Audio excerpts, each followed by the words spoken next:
she hugs him goodbye and says, I love you. And he says, I know. Amazing.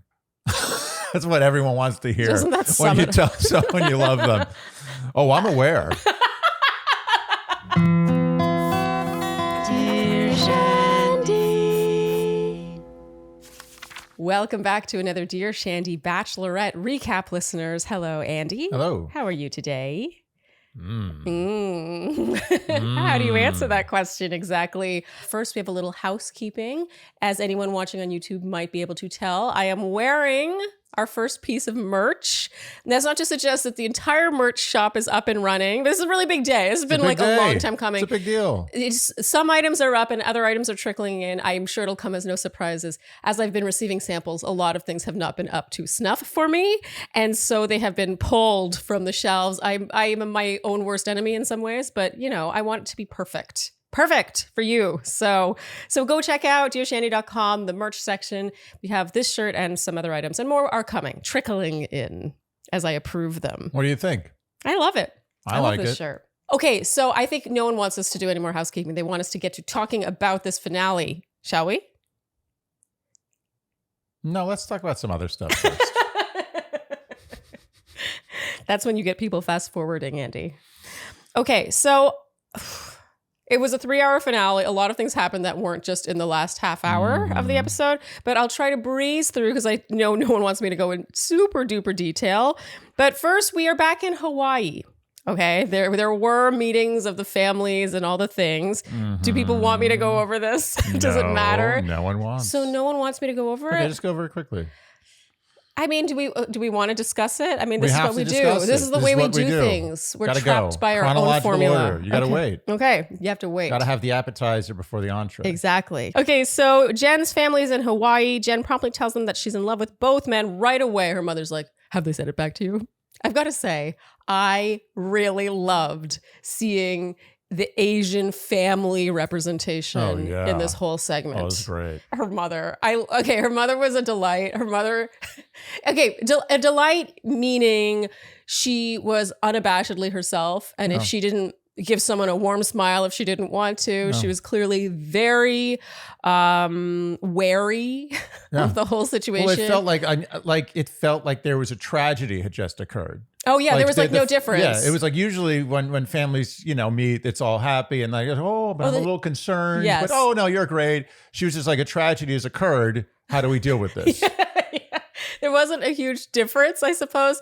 And it reminded me of when you met my mother for the first time. Yeah, she was rough customer. My mother was not easy. I mean, was she the hardest parent that you had ever had to meet? I feel like when guys worry about meeting a parent. Yeah. And they think like, oh, this is, they think of the things that could happen with that parent that'll be uncomfortable and, not fun. Yeah. It was your mom. And I, as I've discussed before, I believe on the podcast, your mom had made me so nervous that I actually, when I went in for a hug, I fully grabbed her boob. Yes, you have mentioned this. That accidentally. I think that was an auspicious beginning, though. Yes. And she did grill me at the dinner, and there was no nonsense. There was no fun and games. No, and there's no niceties. No niceties. Yeah. She was just like, you think you're coming into this family? You think you're just barging into this family? Yeah. You son of a bitch. Who do you think you are? Yeah, who and my do you dad was think like, you are? Like, what sports do you like? Yeah, your dad was trying his best. But your mom did warm up to me, and I love your mom. Yeah. And you know what? I like it more. I appreciate that she put me through that ringer because it feels so much sweeter. Because I worked for it. You had to earn it. Yeah, it was really satisfying as someone who was raised by one parent like this to watch it on TV. Because I don't know if we've ever seen, I feel like the closest might have been Ari's family. I think they were Dutch. They were Dutch. There was that sort of European coldness. Sure, right. But the Asian family thing, I was just like, yes. No one beats the Asian family. It was so satisfying. I also love that Jen broke into Vietnamese several times. I love that. Yeah. Amazing. And I think that they are encouraged not to.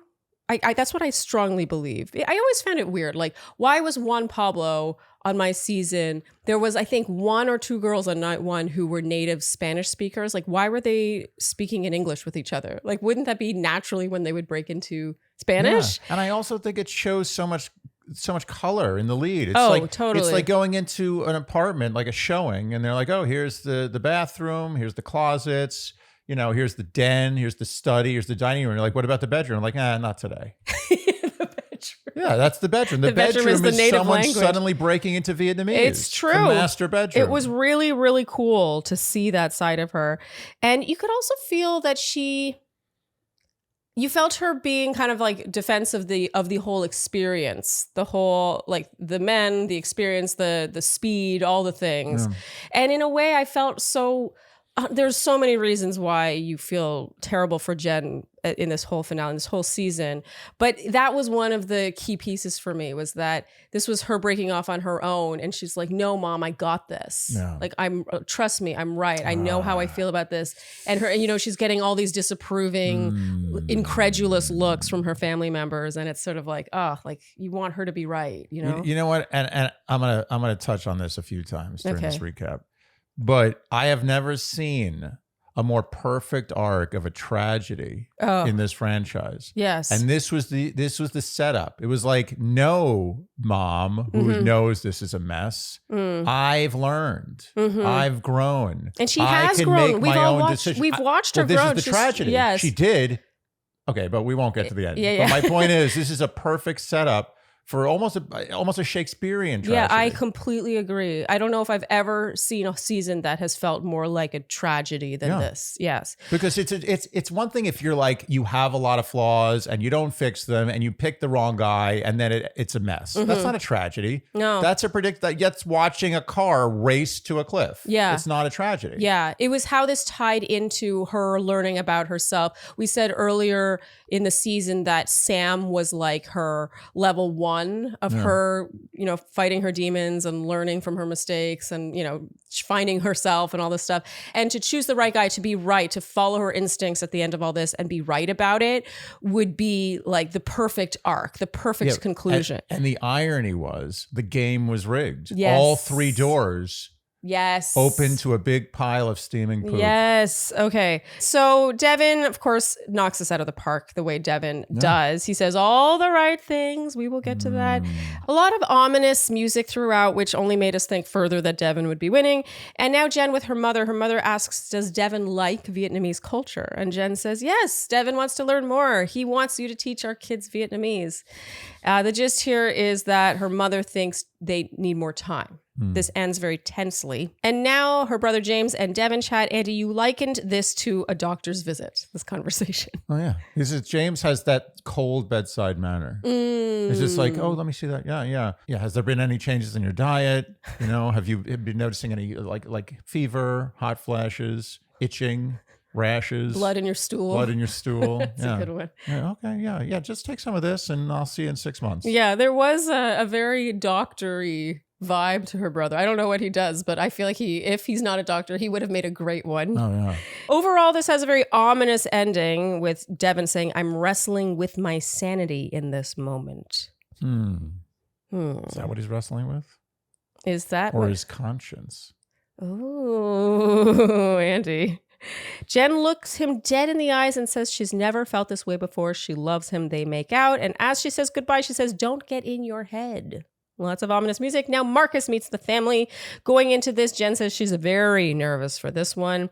And something happened at the top here that gave us both the willies. No, it's very subtle. Yes, and I wasn't sure whether I should write it down and mention it or not, but I kind of want to see if the Shandys agree with us. It was when he was going down the line and like hugging and greeting each person. People, yeah. And then to her mother, he turns to her and he's like, and you must be Trin. And we were both like, who is this and then there was like person? A delayed hug. It was very weird. Yeah, it was just that it felt very performative and unnatural. And I just felt like I saw a side of Marcus that I was like, what I think who that is this was? person? Can I tell you what I think that was? I think that was his version of me accidentally grabbing your mom's boob. We'll go easier on him then. Yeah, it's intimidating. Marcus, I think this is so telling. So he sits down with the family. They've just met, okay? They're all just drinking their cocktails, whatever. And he's like, he pours out his life story about how, he was abandoned by his parents, just like the whole thing. Yeah. And James, very astutely picks up on how this is all about his story. It's not about his relationship with Jenn. He doesn't say that, but he's like... He's a doctor. He is a diagnosed it doctor. right away. He's like, don't tell me the things I don't need to know. I know what's wrong with you. Yeah. That's what a doctor does. You know, when you go to the doctor, you're always like, Well, a but good this and doctor. this and this. And he's like, okay. I know what's wrong. You don't have to tell me A your good life doctor. story. A good doctor. He's a good, Yeah. James is a great doctor. Yeah. It's clear. A good therapist, too, would Yeah. do that. Yeah. You're providing too many details. Yeah, I They're don't like, need that. I let's already get to know. The golden It's like a nugget. magician who already knows, like these guys who do these big magic tricks where it's like at the end, they're like, and your number is 74. And you're like, how the hell? They knew the number before you even got up on the stage. Yes. They knew somehow. I don't know how they know, but I know they know. Do you want to talk about the magic show we went to, Andy? I took Sharleen to a magic show, Yes. which I'm telling you was, I've He never nailed it. experienced a magic show on this level. Yeah. It was so good that instead of being able to just enjoy it, Andy was starting to get really upset. Yeah. You know, and like you can't figure out the magic trick. And you like for me, I'm just like, oh, it's magic. I'm just going to enjoy. Instead, you're like, but Yeah. that doesn't make Well, sense. Like- sometimes with some magic, I'm like, whatever. And some magic, I'm amazed. I'm like, wow, I'm amazed. This is amazing. And some magic is so good that I feel had. yes. I feel like I'm like a punk. I'm being punked. You're infuriated. And this was at that level. It was at the level where I was angry. That's how good it was. Go see The Magician. Are we plugging The Magician? I mean, we might as well. I mean, he was he's great. amazing. He deserves it. Also half Asian. Half Asian, I was just about Yeah. to say. Nice. Gotta support Yeah, fellow Dan half White. Asians. Dan White. My point is James knows the answer before you tell him all the information. Yes. He is very astute. Yes, he is. A little bit of a buzzkill, I'll be honest, Yeah. but very astute. So they chat, the two men chat. Andy, you said, oh, this is going to be a rough doctor's visit. Marcus talks about his stoic military background, how, emotion was not necessarily encouraged. And James asks, is that what's holding him back in this relationship with Jenn? And it was so fascinating to me that Marcus looked like he had never thought of this before. It's unbelievable. He was like, like giving that one serious thought. I was like, seriously? Really? I think that your military, if you have a very long and intense military history, I think that could affect your life Yes. for sure. Yes. You can definitely be affected. We've seen it in America. It gets pretty bad. But I don't know if I buy that it can affect the way you give to a lover. I'm not sure I buy that. I think it can infect it down the road. Well, I think with Marcus, it's the soup. It's not just the military background. It's also the childhood and then the foster, the rotating foster care. Yeah. No, that I buy. Then he That doesn't I really buy. have a home life. And apparently, if a young adult doesn't really have a home life, doesn't really have many prospects, then they will go to military school because But it's like that that's- becomes their home. My point is that's the issue. It's not the military. Yeah, it's all of it. I know. think it's You're all right. of It's it. a soup. Yeah. You're right. That was a good analogy. Something that really stood out to me here was Marcus saying, what Jenn has been able to see in me. Okay, yeah. James asked what Marcus saw in Jenn. And he said, what Jenn has been able to see in me has been all of the best parts. Yeah. He Aaroned her. What made you want to choose me for this date? Yeah. Let me tell you something. If this was an actual doctor's visit, the next thing that would be said from James would be, I'm sorry to tell you this, but you've only got 6 months left. Oh. He's dead. The patient is terminal. Well, in his ITM, James says that Marcus played Ring Around the Rosie with his questions. It was kind of exhausting. I have a heart for Marcus. I do in some ways. But this whole finale, the Marcus scenes, I was like, Oh, brutal. Yeah. Yeah, I I was- have no idea how I didn't fall asleep. oh, you did fall asleep. Oh, yeah. I forgot. So- that's how I literally forgot I fell asleep. That's how boring It was high quality sleep. You didn't Yeah. realize you were asleep. Okay, Marcus chats with Jen's mom and aunt now, and he is straight up asked, do you love Jenn? I loved this. Yeah. And he says, I believe I can get there. I'm not there now. But he assures them his feelings are real. This Just does not more of the land well with the same. audience. No. And Andy, you said, I don't understand his MO here. Like, why? Like, I feel like he wanted an escape hatch, but he wasn't willing to find it on his own. I don't get it. It's, I can chalk it up to self-destructiveness. I don't know. I don't know what he was looking for here. What did he think? Was he trying to get as far as he could and then bail out before it became too awkward? I think he actually, and it was funny, it was said in a sort of a throwaway comment in his hot seat time in the live later on in the episode. But there's something he said that really stood out to me. He said that you never want to let go of a really good thing. And the selfish part of him didn't want to let her go. And even when it does end, and like later on, he says, what does he say? He's like, oh, I don't know if I'm ever going to find someone as amazing as you.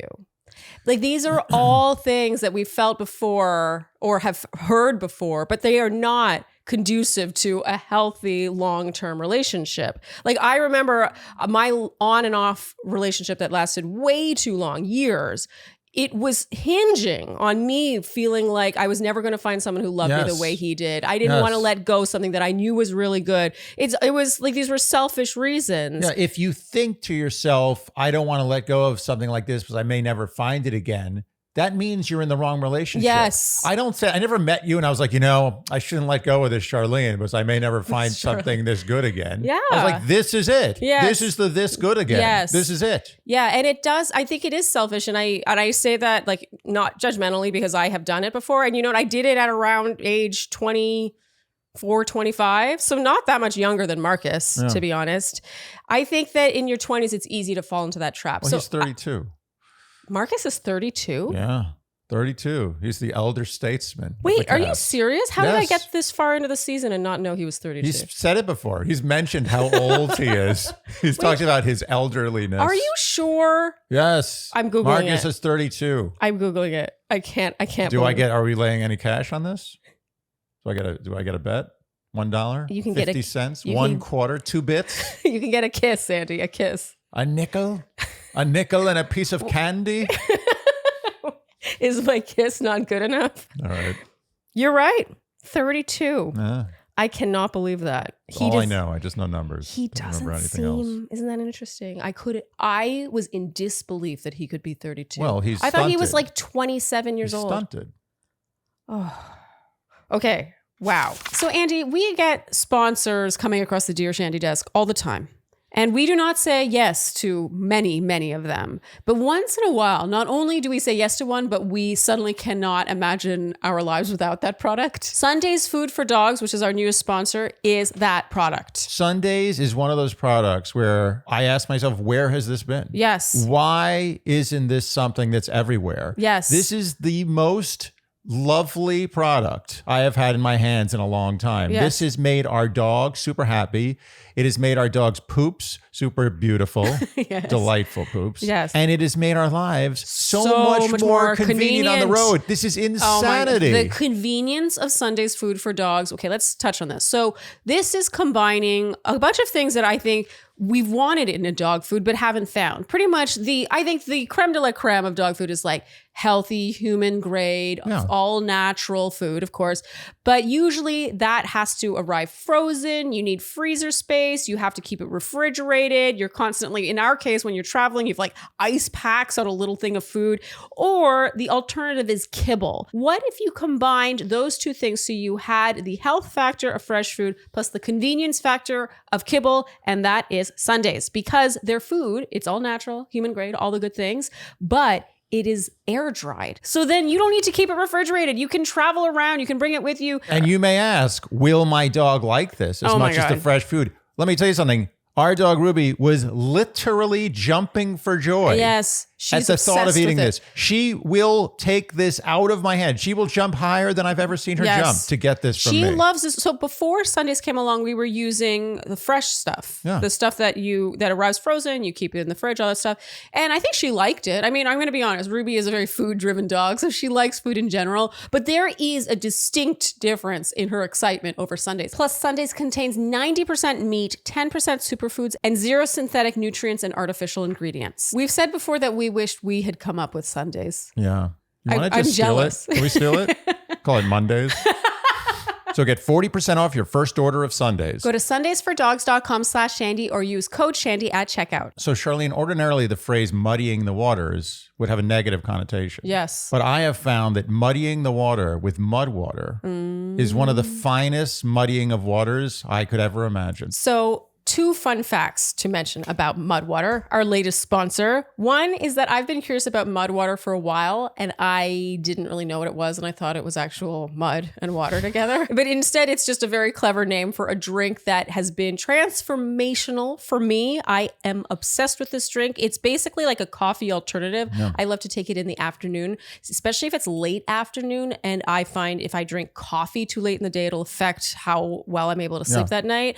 Mudwater gives me the energy boost. It's got adaptogens. It's got antioxidants. It tastes like chai, by the way. It's absolutely delicious. It's also not calorific, depending on what you put in it. Like I do hot water with a bit of soy milk and a bit of honey, and it's just a delicious snack. I don't feel guilty about it. And the other point I wanted to make was we've actually had another sponsor similar come across the Dear Shandy desk in the last couple of months, and we turned it down because I felt no difference from it. I thought it was just like cutely branded, but I tried it and I was like, not noticing a difference. Nope. With Mudwater, the first time I drank Mudwater, not only did I enjoy the taste so much, but I felt exactly what they described, which is that little kick that you get normally from a cup of coffee, but without the jitters that I am highly susceptible to. I had more energy, but I was able to sleep at night. It was just such a great addition to my day. And I'll tell you, I love coffee. I am a lifetime coffee drinker. But I will say I have now replaced certain days where I need energy, but I can't have jitters. I need to be on point. It's for my fellow chai-loving friends, because sometimes you want to have a hot drink, but tea isn't really decadent enough, and coffee is going to give you jitters. There's too many like things that come with coffee. Perfect medium. Mudwater, it has filled this hole in my warm drink schedule that I was missing, something that I enjoy sipping on. Yes, fill your holes like Sharleen has filled her hole. Fill it with Mudwater. So head to mudwater.com and grab your starter kit. For a limited time, our listeners, the Shandies, get up to 43% off your entire order, plus free shipping and a free rechargeable frother with code Shandy. That's up to 43% off your order with code Shandy at mudwtr.com. After you purchase, they'll ask where you heard about them. Support Dear Shandy and tell them we sent you. Stay energized and refreshed all summer long with Mudwater. Because life is too short for anything less than natural, delicious energy. Okay, so now Jenn and her brother chat. This is the highlight of this whole segment, was her bonding with her brother. So lovely. He says, do you feel like Marcus is giving you the love you need right now? Yeah. He's asking the doctorly questions. Jenn says, not really, but she understands why Marcus is the way he is. Like, this is so Jenn. She is empathetic to a fault. She always understands where the person's coming from. He points out her history with emotionally unavailable men and how Marcus seems to fit that description. And she says, do you really feel that way? This was shocking to me. Can I say something? This was shock. My mind was blown that she hadn't categorized Marcus as emotionally unavailable. This is another plot point in this Shakespearean tragedy. It's honestly like someone wrote this because she is oblivious at this point. Like, this is the turning point. We're like, oh, wow, she still hasn't figured this out. We thought she did. And now we're this late in the game and she doesn't figure it out. And Marcus is this character who is like a red herring. It's like you're made to believe that this guy's the bad guy. Yeah. But he's not the bad guy. He's just a vessel for her to be faced with the fact that she still hasn't identified what emotional unavailability looks like. Yes. And the tragedy that's unfolding is that all of these men are emotionally unavailable. All the doors lead to shit. She's going in the wrong direction in every way, but we're this Marcus it's the magic. It's the sleight of hand. We're like, oh, Marcus is the bad guy. Yeah. Marcus is the one where she's struggling, but she's going to get through and she's going to get to Devin and she's going to make it to the promised land. Yeah. But the tragedy is that she's just going from the frying pan into the fire. Oh, she was screwed either way. It just blew my mind that she said, do you really feel that way? I was shocked because I thought that she knew that Marcus was emotionally unavailable, but she was still waiting it out. But she's, I think, really faced with it. You know, it makes you realize that all those people she's talking to about her feelings all day, all those producers. I mean, has there ever been a better example of how the powers that be do not have her best interests at heart than the 3 hours we watched last night? Yeah. Have you ever seen it so perfectly encapsulated? If you choose to go on this show, buyer beware. Oh, this is why people turn down the lead. Yes. This is why multiple people recently, people didn't used to turn down the lead. No. In the old days, they'd be like, of course I'm not. Why wouldn't I be the Yeah. lead? This is amazing. Now, a lot of people turn down the lead. Yeah. They ask for a lot of money. Yeah. Why is this happening? Yeah. Because they know the game. The gig is up. Yeah. Or is it the jig is up? The jig is up. The jig is But up. yeah, the fact that I think she was faced for the first time with someone saying Marcus is emotionally unavailable. I think that no one else had said this to her. She seemed shocked. Like, wow. Yeah. Really? Yeah. She says she's given a lot to this relationship. And he says, how long are you willing to wait?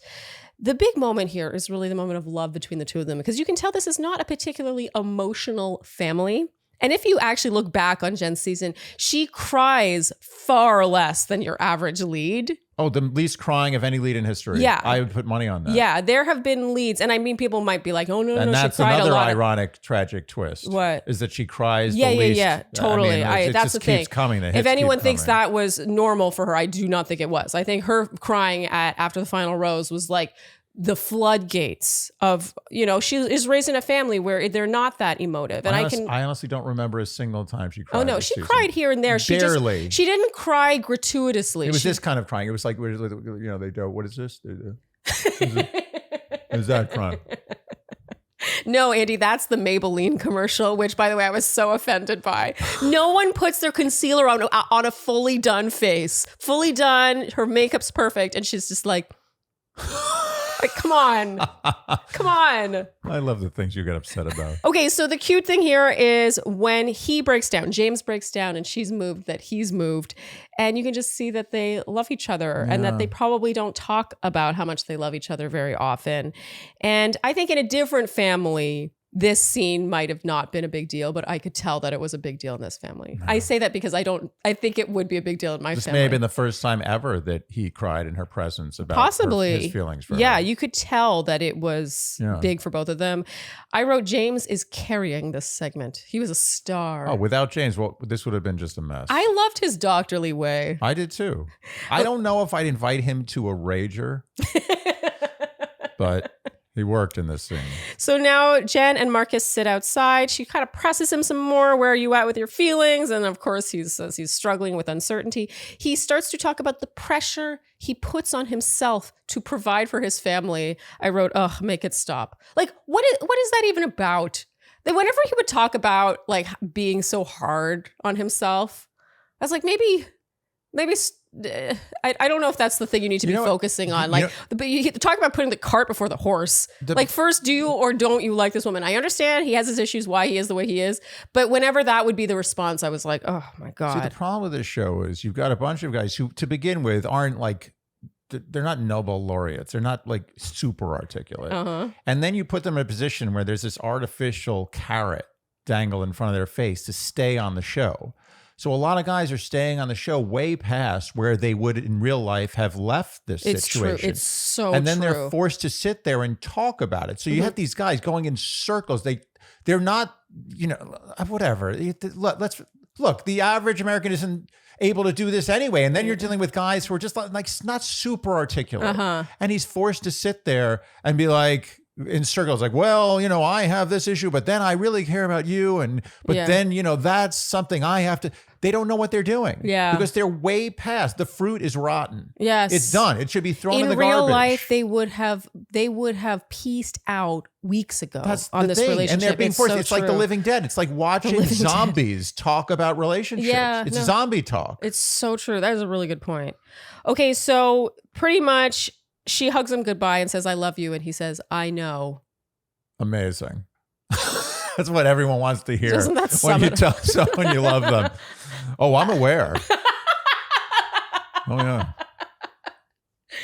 Okay. And as the car drives away, I had to mention, we get a purse-lipped, long blink from Jenn. She's like, no. And to me, that was the moment. That was the moment. That was it. It was over. She was done. Yeah. She finally, she got hit over the head with this. She got hit over the head with a sledgehammer enough times. That last time. Well, she was the one going to get hit over the head with a sledgehammer. Like she was the one. She was volunteering as tribute. She's like, hit me over the head again. Yeah, but it took many hits. Yeah, with Marcus. Finally... I think that there's a difference between between Marcus and Devin. Marcus, she was volunteering as tribute to be hit over the head with a sledgehammer, I think. Devin was a different ballgame. Well, That was having the rug pulled out from under you. This is the tragedy, is that she learned her lesson, but was then bamboozled by the guy who was so much better. Yes. And so much more determined to bamboozle. This is like, in some ways, the greatest season of this show I've ever seen. And for the wrong reasons. Yeah. But it is what it is. Okay. It's TV. Isn't TV, I mean, some of the worst things that have ever happened in human history are some of the most memorable things on television. The planes crashing into the World Trade Centers.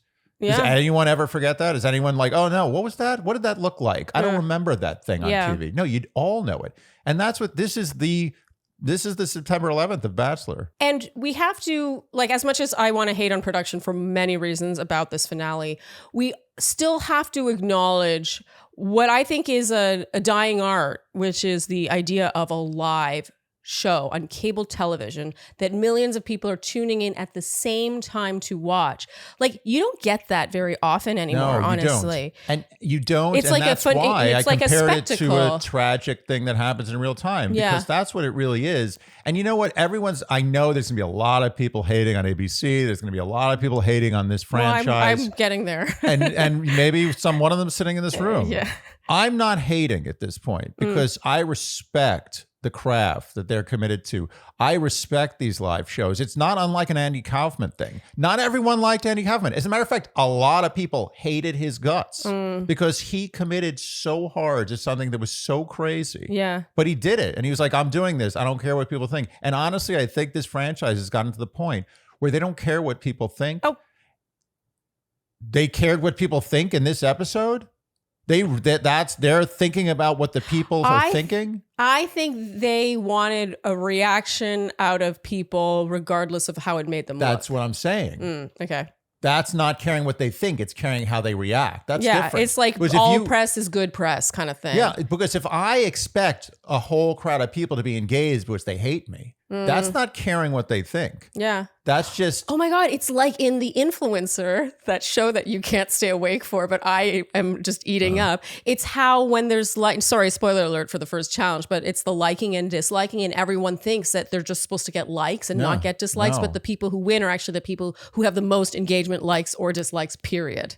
The fact of the matter is, ABC and The Bachelor could have easily massaged this to make this much more palatable for the center of the target, right? Yeah. The bullseye.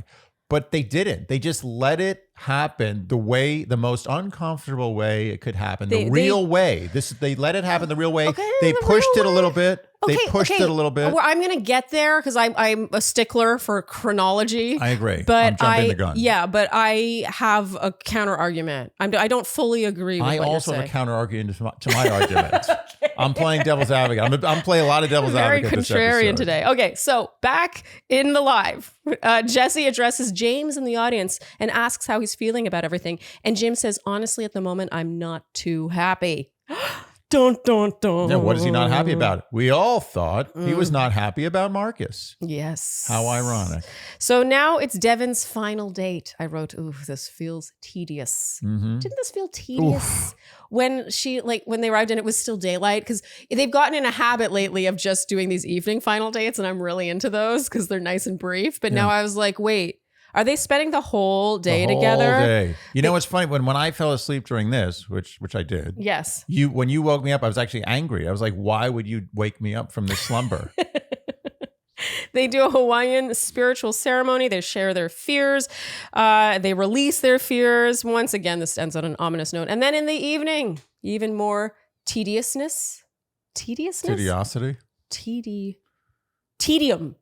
Ooh, nice. Nice. Yeah. Oh, I pulled that out.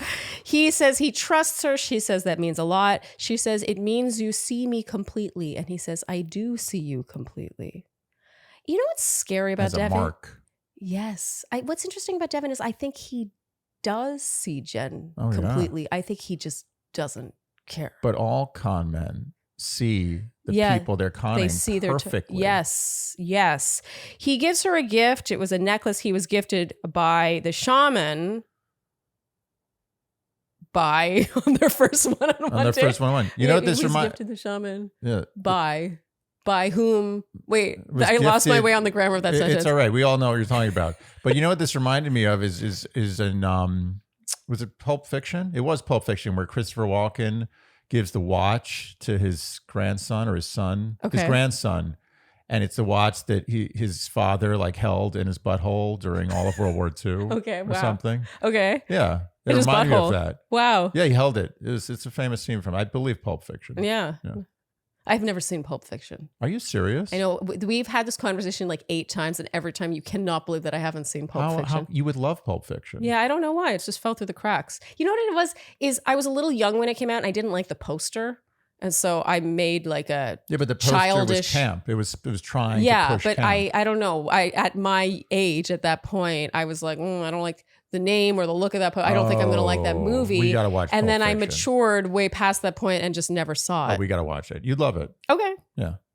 And lots of making out here. This finally ends on a not ominous tone, but I don't know how much that matters. And now we see a preview for a show called Dr. Odyssey, starring Joshua Jackson. Do you even know who Joshua Jackson is? No. Okay. He's from Dawson's Creek.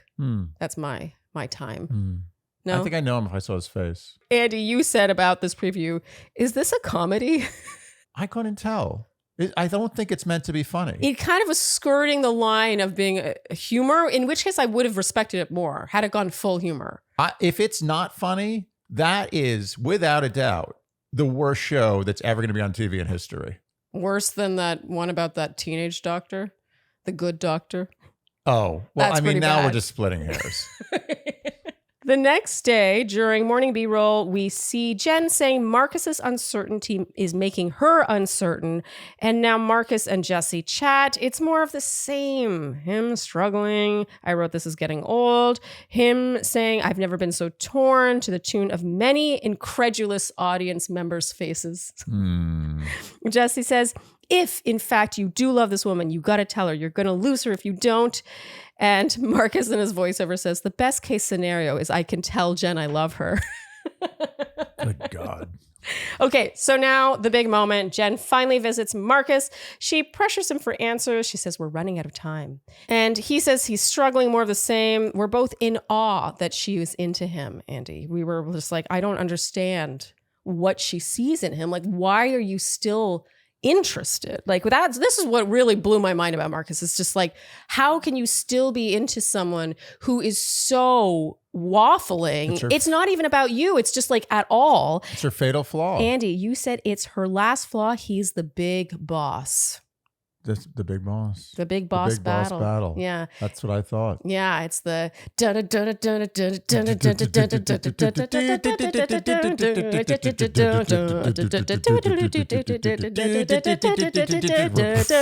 I die. I'm dead already. I didn't even make it that far. Yeah, it is her big boss battle.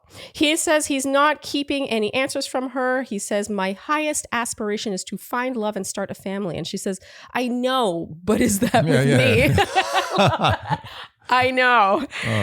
He says a whole lot of nothing, I wrote, and she says she's been investing so much time into them since the beginning. She says, it hurts me because I don't know what to do with it. Where am I supposed to go from here? She says she's been giving away pieces of herself and it's not being handled with care. You know what's interesting about flaws from trauma? Is that a person can be so smart and so presentable and so seemingly with it. Yeah, I mean, Jenn is so bright. I mean, in every way. Eloquent, articulate. Yeah. Yet that trauma creates a scar that is so impenetrable. Yeah. That no matter how with it or smart, intelligent, charismatic you are, there's nothing you can do about it. No, I mean, I think there is something you can do about it, but you're takes not going to do it lifetime. over the course of like 8 or 9 weeks. And you're not going to do it at 26. Well, she's going to do it at maybe 40 or 50. Oh, well, I think she'll do it over the course of years. It's not going to happen over the course of the show. But the amount of growth we've seen in one single person over this amount of time. She has as good a chance as anybody to overcome this. But what I'm saying is trauma scars, they're so impenetrable. It's like trying to shave down like reinforced concrete. It's just incredible to watch. Like it's upsetting to watch. Yeah, because it's counterintuitive. There's like a dissonance. Yeah. Like this person shouldn't be doing this thing. Yes. Why is this person falling for this? Yes. Everyone can see that the guy with the cup game. What is that called? Yeah, the magic trick. The you're magic really trick? into magic, yeah, right now. there's some guys who are bad at it. If you're bad at it, everyone can see where the ball is. Yeah. This is Marcus. He's playing a bad Totally, totally. And she's just like, She's the ball's here. It's like, everyone knows the ball's in the right cup. Yeah. Why are you picking the left? Ooh, wow, there's a lot of analogies to be had with magic tricks. Yeah. He says, at the end of the day, I know I love you. I want to be the type of person that fights for it. Oh, the wording of that sentence. I want to be. I want to, like, that is your first clue to, like, leave the situation. When someone says, I want to be the kind of person that fights for Wouldn't it be great if I was the type of person who could fight for you? Wow, imagine that. So, yeah, he did say, technically, that he loves her. Did he? He said it in the sentence with, I want to be the type of person that fights for it. That was him saying, I love you. He says, at the end of the day, I know I love you. I want to be the type of person At the end of the day, I know I love you, but it's not the end of the day. Yeah, also, I want to be the type of person that fights for it. Like, where's the conviction? There's so many things wrong with that. She takes a breather, returns, and he says he's afraid of losing her. It's not a good reason. He's been asking himself if he can live up to what she needs. Andy, you said, ugh, such bullshit. She says she opened her heart to him every second she got. She's done trying to prove she's worth loving. She knows she's worth it. She says, I love this line. I'm done hinging my future on someone being afraid to lose me, on waiting for someone to get there. I'm just done. And he says, I'm afraid I'm not going to find someone like you again. Okay, so this ends amicably. They hug it out. Yeah. And I swear he's relieved. Absolutely. You can see the relief on his face. Absolutely. I feel like he was trying to get out as clean as possible. Yes. He was trying. He was in a cave. He was like the proverbial Andy Dufresne in Shawshank Redemption, crawling through like 500 meters of sewage pipe. Yes. He was trying to crawl through, so he was just as close as he could get, not to touching any of the sewage. To make it out with just the least amount of sewage on his shirt. Yes. And that's really what he did. Yes. And he did a great job. Totally. He Spider-Man'd his way through that whole pipe. Yeah, he exited. I mean, I think that I felt like we've seen Marcus be in this, like, he's been a sort of a dark cloud all season. This cloud's been following him around like a cartoon character. Who's the cartoon character where it's like something's following him around? I don't know who that is. Casper? Oh, no, Casper's a ghost. Are you talking about Linus, the guy with the cloud of dust behind him? No, that's Pigpen. Linus is the blanket. Yeah, Pigpen is the one. But you know what I mean? Okay, so sure, Pigpen. But, you know, something's been following him around and suddenly she breaks up with him and he's like, I'm all clean. Yeah. I swear, he just suddenly looked lighter. Came out clean on the other side. More clear-eyed. Andy Dufresne came out clean on the other side. You can never resist. Andy Dufresne. Andy Dufresne. Is that your favorite? Is that the best one? That's your favorite one to do an impression. If I could do a perfect Morgan Freeman, I would trade half my wealth. I don't know if as your wife, I don't agree with this. Andy Dufresne. Okay, so Marcus now is in the hot seat. Jesse asks if he had any regrets. And Marcus says that when he got home, he had no idea if he had made the right decision. That was what he said back to that. I was like that meme where that woman's trying to figure out the math equations. I was like, how does that answer the question that was being asked? This is Marcus's talent. He doesn't answer questions. No. Marcus says the painful truth is that he wasn't living up to what Jenn needed. The selfish part of him didn't want to let her go. All right. No. And I looked over at you, Andy, here, and you were passed out. And then after I woke you up, you said, Marcus is like Xanax. Okay, so Jenn arrives now. Nothing new is said here. I said, honestly, I'm over them. Marcus tells her he's proud of her for choosing herself. And Jesse asks, had Marcus told her he loved her sooner, would things have ended differently? And thankfully, Jenn says no. It wasn't the right relationship. And actually, that lands differently now that we know what ends up happening with Devin. Yeah. I think that, that's great. Yeah. She's not one of those people that's like, oh, this didn't work out. Well, what about this other thing? There's a lot of people like that. Yeah, absolutely. Okay, so back in Hawaii now, Devin meets with Neil Lane. The audience goes wild. Funny how all the bands are gold now. Can we talk about that? Andy, you said unbelievable. They ripped you off. Do you want to hear the story? If anyone has missed our, what was it? Episode 1. Was it our wedding story? Oh no, it was our proposal story. Proposal story. Yeah, we have a proposal story episode. I will link it here. But basically, Andy went to the ring guy, the proverbial Neil Lane, and had in mind what he wanted for me. Gold band. A gold band. And the guy was like, no one wants yellow gold. Yeah, everyone wants the platinum. Yeah, and now, wow, we were really ahead of the curve, Andy. You did it. You were the first. The uber thin gold band. It was her. I never get credit. It was her. Never got the credit she deserved. Okay, so here we get Word Watch 1. Devin says, I can't wait to get down on a knee for her. Nice. I knew there'd be one at the Neil Lane thing. Finally, I knew he couldn't resist. He likes knee. Who does? Devin. Oh, like yeah. saying knee. Yeah, he does like Yeah, saying I knew knee. that if he could get through the Neil Lane thing without a knee, I'd be shocked. It's true. And he didn't. Okay, so now Jen and Jesse chat. Jen says that she's done letting other people's feelings dictate the direction of her relationships. She's going to choose herself. And I was excited here, actually. Yeah. Because I was like anti-Devin yet, No. but I was like, oh my God, is she just going to like ride off into the sunset alone? No, we both knew what she was going to do. Yeah, but I was like secretly hoping that she was going to be like, no one. No. I love myself. They would have teased that harder. That would have been the tease. She's not going to let Devin propose, she says. She's going to propose. Okay, we knew this was coming. Yeah. Didn't we call this like 4 weeks ago? We talked about this like 3 episodes ago. I mean, you could tell from like, I'm not going to let you, I can't let you propose.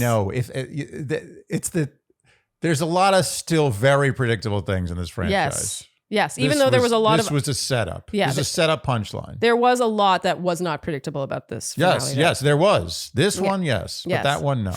Skims is what you wear on your body when you want to look real nice. Skims is what you wear on your body when you want to be comfortable. Skims is what you wear on your body all day long. And never once do you think I don't look nice or comfortable. Andy, that jingle, you know, it's not much of a jingle if it goes on that long. Yeah, but Skims deserves a song. They deserve verse. You're right. There's a lot going on there. You're right. No, Skims, they know what they're doing. This is not our first Skims ad, nor will it be the last because we love Skims, mainly me. I love Skims. I'm wearing Skims right now. Skims has taken over a sizable portion of my wardrobe. We're talking basics that are comfortable but stylish, as you said. Did you say that in your? I think I said nice. That's what I meant. I'm particularly obsessed with their scoop neck, fits everybody bralette. Their soft lounge collection is on fire. I'm wearing the soft lounge skirt Fire right with now. a Y. Fire with a Y? It's just fire. Yeah. That's what the kids say now. It's- You I don't mean- say it's on fire. It's That's like just- 6 years ago. Yeah. Oh, really? Yeah, it's just fire. It's just fire. Yeah, it's Their fire. soft lounge collection, though, for real, is fire. Their ribbed tank, the soft lounge tank, I now own in 4 colors. 4 colors. And there's another one on the way. I absolutely love their pieces. They understand fit. And you know when like you wear stuff and it's constraining, it just fits weird, it's uncomfortable, or like the armhole, you like it in theory, but the armhole is too big or too tight. I hate that when it cuts into your armpit. Their stuff just fits in the way you want it to. Oh, I'm also wearing their t-shirt bra right now. Yeah. Oh, wow. Yeah, it's a lot Look at going that. on. A lot of Skims. I didn't know you were wearing a bra. Exactly. Skims is loungewear that you don't only wear inside. You wear it out because it's presentable, but you have the comfort of pajamas. Skims is loungewear that you don't only wear inside. You wear it outside because it's presentable. Oof. So shop the Skims Soft Lounge collection at skims.com, now available in sizes extra, extra small through 4X. And if you haven't yet, be sure to let them know we sent you. After you place your order, select podcast in the survey and Dear Shandy in the drop-down menu that follows. So, Sharleen, it would be an understatement to say we've had a busy couple of weeks. Yes. It's getting out of control. It is, because we're leaving very soon for almost 2 months, and the prep for a trip like that is exhausting. But one thing that has really come in handy Oh my God. is those sweet, sweet Factor meals that we have been tearing into on a daily basis. Yes, because when you are in crunch time like we are right now, we're doing doctor's appointments, we're pre-recording episodes, all this stuff. The last thing you want to be doing in between all that is cooking. How many hours a day do you have? No, not enough to be spending an hour cooking when you're already busy. That's why Factor is so convenient, because Factor is fresh, never frozen, chef-prepared, dietitian-approved meals delivered directly to your door, so you never have to leave the house, which is great. Also, you save a lot of money because it's a lot cheaper than doing takeout every meal. Plus, you're being healthy because they're dietitian-approved. They take into account so many different diets. All you have to do is heat it up, takes 2 minutes, and then you have these delicious meals that have that restaurant taste. We always talk about the restaurant taste. You guys know what we're talking about. Some meals that get delivered to your door just do not have the restaurant taste. But these are chef prepared. You can tell. They have chutneys, for God's sake. Chutney. Chutney. If you put chutney in something, that means you love food. Yes. Plus, there are 35 different meals and 60 add-ons every week. Every week. That's a lot of options. So you don't get sick of the same flavors. And the diets thing. Let's say you want extra protein these days. Let's say you are keto. Let's say you're vegan. Let's say you're watching your calories. Wouldn't it be nice to not have to think about the actual execution of that. No. That can take up a lot of mental bandwidth at every single meal. In this case, this is like having a personal chef, but without the personal chef price. And without the personal chef small talk you have to deal with. So head to factormeals.com/Shandy50 and use code Shandy50. That's Shandy50 to get 50% off your first box plus 20% off your next month. That's code Shandy50 at factormeals.com/Shandy50 to get 50% off your first box plus 20% off your next month while subscription is active. Okay, so now on the live, Jesse. So we think we're going to see this beautiful proposal. Yeah. Which I will get to. I have a lot of thoughts on that. Jesse says they're not airing this big proposal until they hear from Jenn. Uh-oh. This doesn't sound good. No. And now Jenn joins him and is crying uncontrollably. I swear in this After the Final Rose, from here on through the end of the episode, we see her cry more than we've seen the entire season, like combined. We see her crying more than any other Bachelorette has ever cried. I don't know if I've ever seen someone cry. I feel like the last time I saw someone cry like this was... I always relate it back to Desiree Hartstock when Brooks left. Like that kind of uncontrollable sobbing. You just don't see it very often. It feels wrong to witness. There's many things from here on out that feel wrong to witness. But I felt like someone needed to help her. Yeah, this was really bad. And this was the beginning of the tragic end. This is where Burnham Wood came to Dunsinane in Macbeth.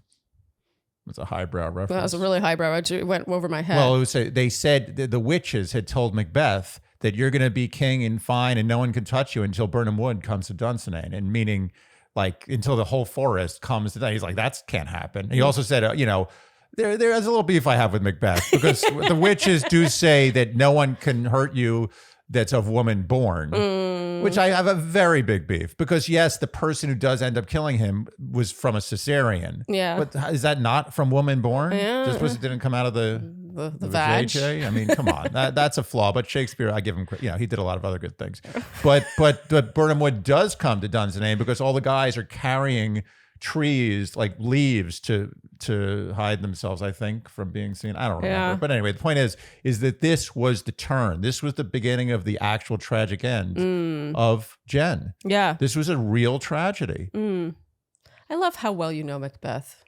Well, particularly I thought you said Shakespeare. Yeah, Macbeth. Well, no, you don't know all Shakespeare, but you really know Macbeth. Macbeth is, in my opinion, Shakespeare's true masterpiece. Macbeth stands up as a horror movie, as well as any of the horror, and I like horror movies. Yeah. I like good horror movies. It stands up as well as any horror movie of the last 50 years. Yeah. Jenn says it's been a really hard couple of months. They left Hawaii engaged, very happy. She thought she'd found her person, but she says as soon as they left Hawaii, things were different. Devin was pulling away. His efforts were inconsistent, and she said she felt secondary to the rest of his life. He broke up with her before a happy couple weekend about a month prior. He said he didn't love her anymore, didn't feel the same way. He regretted getting engaged. He denied ever being in love. She said, let's take the pressure off the engagement. We can just date. And she says she's been fighting for the relationship, but he was done. And he claims he felt pressured to get engaged. The last time they saw each other was back in July. And now Devin arrives.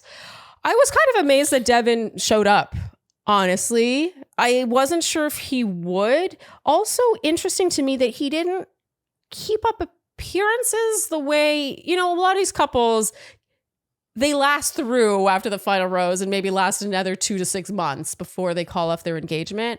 I was struck at how it was ended. He still showed up. Can I tell you something? And it didn't really seem like it was for damage control because he didn't do much damage control. Can I tell you something?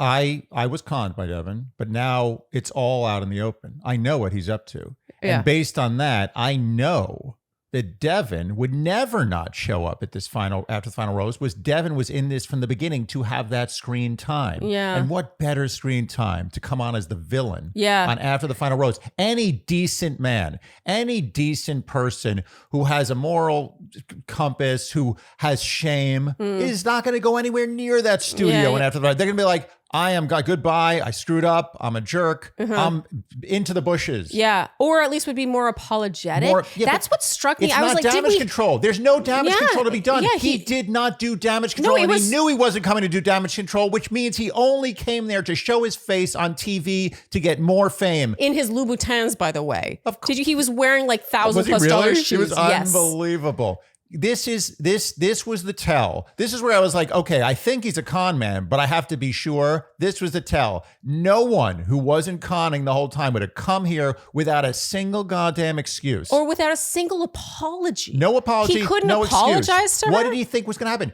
Was he coming for damage control? If he was coming for damage control, which is the only explanation why any human being would show up at this after the final rose. Like Sam M. Isn't it amazing how Sam M. Sam M. is the good guy now, right? No, he's not. But you know, in relation, he's not. But he came here for one reason: screen time. Was any other person would have come for only one reason: damage control. Damage control. And what damage control did he do? He did nothing. He was unprepared for damage control. He knew he wasn't doing damage control. He just wanted to be there and be Devin and get another 100,000 Instagram followers. He really did not seem to care about his reputation. I mean, speaking of all press is good press, he did not seem concerned about this was not millions a of damage people control hating him. tour. Well, because I feel like he realizes, and this is, you know, as a society, this can really be, we can blame ourselves for this.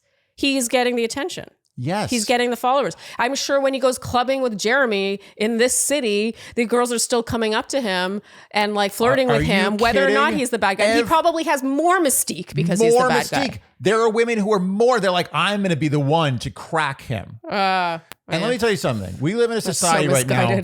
Let me tell you right now, we've jumped the shark completely on this, and this has to stop. Now, I'm sure this Hawk Tua girl is a lovely woman. I'm not judging her at all.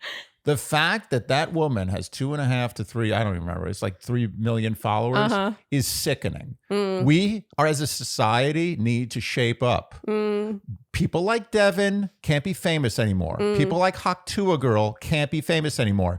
I'll give it to Kim Kardashian. I'll let her have it. She's grandfathered in. And she's also a great businesswoman. Yeah. And she knows what she's doing. But it's enough. Enough of this. Yeah, Kim Kardashian has done a lot more than made a sex way tape at this more. point. Yeah, she you know, cornholed her way in, literally, kind of literally, right through the cornhole. But this has got to stop. I'm not kidding. I'm sick of it. Okay, so Jenn says she can't understand everything that Devin has done since ending the engagement. Turns out the next day, so after he broke up with her on the phone, he followed Maria on Instagram. Amazing. And why wouldn't he? Why wouldn't he do that? Well, yeah. If he was up to this. If this was what he was doing all along. I mean, it almost feels like too perfect in like a villainy way. He's the Kevin Spacey in American. Was it with Benicio del Toro and what the hell's the name of the movie? It's Usual Suspects. Oh, you weren't thinking of this? American Beauty. How the hell is he Kevin Spacey in American Beauty? Well, he's really creepy in that movie. This is very weak. No, that's a weak He's super parallel. creepy in American Beauty. I thought you were just going creepy. He's Kevin Spacey in all things. In life, in American Beauty, in Usual Suspects. He's basically just Kevin. That's a pretty decent analogy. No, but he is not guilty. Not guilty. Kevin Spacey? Not guilty. They found him not guilty? Not guilty. Really? Can't shit on him in real life. Oh, they found him not guilty? Allegedly. Really? Technically not guilty. Oh, not guilty. Oh, I didn't know. Anyway, my point, I think they dropped the case. Anyway, my point is that in The Usual Suspects, Kevin Spacey was the last person that you thought would be the bad guy. Yeah. Oh, spoiler alert. Oh, really? You haven't seen Usual Suspects yet? Okay. Anyway, Kevin Spacey walks away with that limp, right? You see him walking away with that limp. Yes. And then suddenly the limp goes away and he just starts strutting. Yeah. That point where he struts is right where Devin followed Maria. Ooh, can I guess I just got goosebumps. Oh, Kevin Spacey. You're into Kevin Spacey? No, I'm not. And again, Devin's performance on this, and it really was a performance. Okay, we're gonna get there. We're gonna get there. Getting ahead of ourselves. So Devin says he failed her. There's nothing he can say other than that. I wrote, huh? Usually I failed you is followed by an I'm sorry, usually. She says he said he was having a hard time with the breakup. Meanwhile, he was in New York City clubbing with Jeremy. And then we cut to Jeremy gets thrown under the bus. Jeremy thought he was coming as a hero. Yeah, he was like, I'm coming here to support my brothers. Oh, Jeremy. That was a costly night of clubbing. He's supporting his brothers in more ways than one. Yeah. It sounds like he's housing them. Oh, yeah. He's playing both sides of the field, Jeremy. Oh, Jeremy. Oh, that two-timing bastard. Yeah, that shit-eating grin that he was trying to hide in the audience. I mean, I have to admit, I did laugh. That was a highlight. Yeah. That was a highlight. We were marveling at how much less articulate Devin was here in this space, in this role, than he was throughout the whole season. It was almost disturbing. Because he didn't have a clear agenda. When he has a clear agenda, when he knows what his con is, he follows it through perfectly. When what was his objective here? His objective here was to get screen time and to be this kind of bad guy. Yeah. That's amorphous. Yeah. He didn't have an understanding of what the script was. And therefore he floundered. Yeah.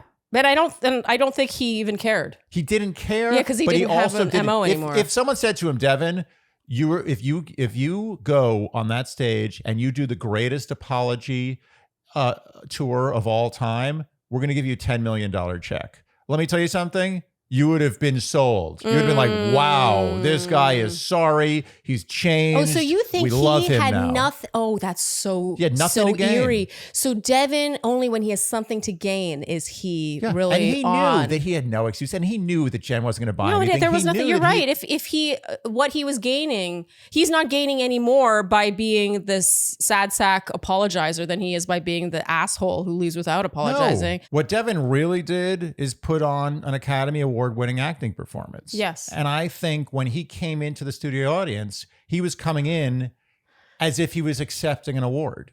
He's like, look at me. This is the real Devin now. And look, I've come to get my award. Yeah. Look at what I did. Even if you hate me. Even if you hate me. It was art. Yes. There's something very meta about this. I've found myself laughing over the whole wrong reasons things, over like the term wrong reason over the years. Yeah. Because it's like, it feels so blown out of proportion, but this was really creepy. Like I found this to be like, this is what can happen. This is when it goes wrong. I agree with you, but there is a possibility that something happened. And this is a caveat. I'm gonna say this now. Oh, and yeah. I'm not going to repeat it again. Say this. I know what you're going to say. I'm not going to repeat it again. But there is a possibility that something happened, because I don't want to completely crucify Devin without. I don't know the whole situation, but I will say this is what I'm going to say. There is a possibility that something happened very shortly after the show that was a viable reason for Devin to pull back and to yeah. But and the thing is, it doesn't have to be Jen who might have caused that to happen. It could have been from him. Yeah. It could have been something. It could have been something she said, or they went out with friends and something happened where it was like, oh, whoa, I see a different side. Or he was just like, I'm not ready for this. Yeah. But I think that's more likely. So, Jen, I just don't picture her saying anything. It's hard for me to believe that Jen took such a turn that would have made Devin think totally differently. But I'm just leaving it out there, because I know that Devin is a human being. And it's not fair of me to completely bury him on this, because I don't know the full story. But I will say I'm about 80-20 on my thesis for Devin. As much as I want to think that there's something we don't know and blah, blah, blah, I think it's more likely that it's simpler. It's that he wanted what he couldn't have. He wanted her while she was the one he couldn't be sure. Right. He was like, oh, all in his head about it. But we saw that even as he was starting to unravel was it Hometown Week? Oh no, Final 3, Fantasy Suite Week, when he was like, I need to know how you feel about me. Like he needed that high of knowing that she was going to choose him, feeling like she might choose him. And then when she did choose him, he was like, oh, right. He's suddenly like, oh, I got the prize, and like I never really wanted the prize anyway. Like he wanted the pursuit of the prize. Which is what I think happened here. I think he didn't really want her. He wanted the win. Yes. And he confused the win with her at times. At times he probably did feel feelings of love. Well, he's in an environment that is designed to make him think that that he wants her. She was the win. Yes. He was in love with the win. Yes. The fact that it was Jen doesn't matter. It could have been Jen. It could have been Jill. It could have been Karen. It could have been Jessica, Kayla. Yes. Jasmine. Go on. Christina. A little bit of Jessica in my blood, a little bit of Sandra in the sun, a little bit of something. Who was that? Yeah, good. It was really awesome. You know what? I'm glad I don't know that. Yeah, I'm kind of glad you don't know it either. But who sang that song? A little bit of you makes me your man. Anyway, it doesn't matter. It's a one-hit wonder. No one cares. But I do think that this is a classic example of the win over the person. and he confused the two at times. But in the end, once he had the win, he was like, what is this person still doing? Yeah. here? Wait, I have to actually like reply to these texts. I won. It's like being on a game show and you win and you just have to stay on the stage forever. You're in the show forever. Yeah. Like, no, I want to leave with my money and go spend it on goods and services. Goods and services. Okay, so he says, oh my God, Devin. He says he watched her flourish into an amazing woman on her own. And he felt himself fall short in the real world of those expectations of what she needs and deserves. So basically he's saying, like, you deserve better than me. You need better than me. Oh, Andy, God. you called this Such pathetic. a trope. And you called him a professional level con. He is. He said, I felt myself forcing you to compromise to be happy. Unbelievable. Oh my God. It's unbelievable. This guy. You know, people like him, people like him are so much scarier than people like Sam M. Can I tell you something? That's scary. There are people who might fall for that But line. this is the tragedy. The real villain was not the one that's dressed with a red cape and horns. Yeah. Wait, a villain's usually not. Okay. You know what I Do you mean? The think real Sam- villain is not the guy all in black. It was Devin all along. Yes. And the amazing, in my whole life, I've been conned. I can count it on one hand. I've been conned by 2 people. Yeah. And now 3. And I'm going to hand it to Devin. Devin is a consummate pro. I had doubts about him. This is why it's so this amazing. is where we're going to insert it. Okay. So when we were going over, and by the way, don't make this sound like a good thing. I'm not making it. No, Don't give him too many props. I'm not giving props. I'm just taking the You're told almost, you so. I think you're almost. I want to make sure that they remember the I told you so, because I did fall for it. All right. I'll Now take that. the red curtain is right. lowered. It's time for Andy's I told you so. I didn't dress for this, but it's okay. Okay, so now we're going to insert a clip from our episode 1 recap where we are making our predictions for the season. And at this point, I have just said that, or you have just said that your second place prediction is Grant. And you've just gone on and on about how much you loved Grant. And I have just said that my second place prediction was Devin based on night 1. Yeah. And I get my I told you so for having such a good guess. We both actually, ironically, we get an I told you so for being on the opposite sides of this. Okay, and then Andy, this is the conversation that ensues. All right, so I have Devin in second. I think they have a playful banter, and I think she's attracted to him in a sort of like off the beaten path kind of way. And I think that's Devin's charm. I suspect Devin does very well with ladies, actually. Yeah. Oh, yeah. Yeah. But he does better than he probably should. I agree. I think his game. I think Look, he's got. It's not that I would go for Devin. It's that I think No. she's going to go for Devin. I think Devin's game is weak. I think Devin has game. Yeah, this is where, okay, people say, oh, A game, why is game important? A game isn't exactly game for me. A game means just someone who's doing things right. Okay. Game is different. Game I don't respect. So you like don't pure game. So you think Devin's a player? Devin is a gamesmanship man. He likes gamesmanship. He's game. Everything is calculated with Devin. What did he do that made you think that? His whole shtick. His whole shtick is game. It was all based off his inability to get laid when he was a young kid. I've done a deep dive on Devin. Wow. That's my theory. He's poor Wow. man's Pete Davidson. Why? Because he probably saw Pete Davidson as a young kid. He's like, that guy. He's dating Kim Kardashian. He bangs everybody. I want to be that guy. And he didn't even realize what was happening, but he just became Pete Davidson. He's too much like Pete Davidson to have not have tried to be Pete Davidson. Oh, wow. It's all game. It's all BS. It's a shtick. He's shtick. Oh, Andy. Wait, do I not get any kind of I told you so for Hold on, I'm prediction? not finished yet. Okay, I do feel like that clip is evidence of your superpowers. Andy has superpowers. You do. right. You have a good read appreciate on that. people. I mean, superpowers or not. There are going to be a lot of people in the comments who are like, I never liked Devin. Well, I said it from the beginning. well, there's a difference They're between just like us. there's a difference between not liking Devin and seeing through his BS. And I'm not. Look, this is what I'm going to say about this. Yes, I was right, Yeah. but I give credit where credit is due. Devin is a pro level con man because it takes a lot for me to go from that opinion to like Devin is the hero. Yeah, well, Devin is the knight in shining armor. The strip date. The strip date. He went to such lengths. He is a gamesman. Yeah. He will there is no cost that is too high for him to win. Yes. That's what he does. And when he wins, moves on to the next game. Yes. Oh. Ooh. That's Devin. Yeah. Okay. I wish I had stuck with that. That would have been a ballsy call the whole season. Yeah. He's good. Yeah. Devin is good. You know what? Devin is good. And I have to give him that credit. Okay, good at being He's a con. good at being a con man. Yeah, yeah. And that is not to say that Devin is a good person. Or that you As a matter of approve. fact, I'm saying Devin is probably a bad person. Yeah, no, you're saying he's actually terrible. I'm saying if you are grading based purely on the con, this is the best I've seen in this franchise. That's disturbing. He's the how best good. I've seen. Yeah. He's excellent. Yeah. I want to hire him to do cons for me. Yeah. I got some cons No, planned. it's true. I mean, compare him to like Brendan and Piper. Oh, amateur hour. Pathetic. Okay, Jesse. He's James Bond of con. Jesse tells her, okay, this is where things get really messed up. Okay, so Jesse turns to Jenn, who's still crying, by the way. She's been crying this whole time.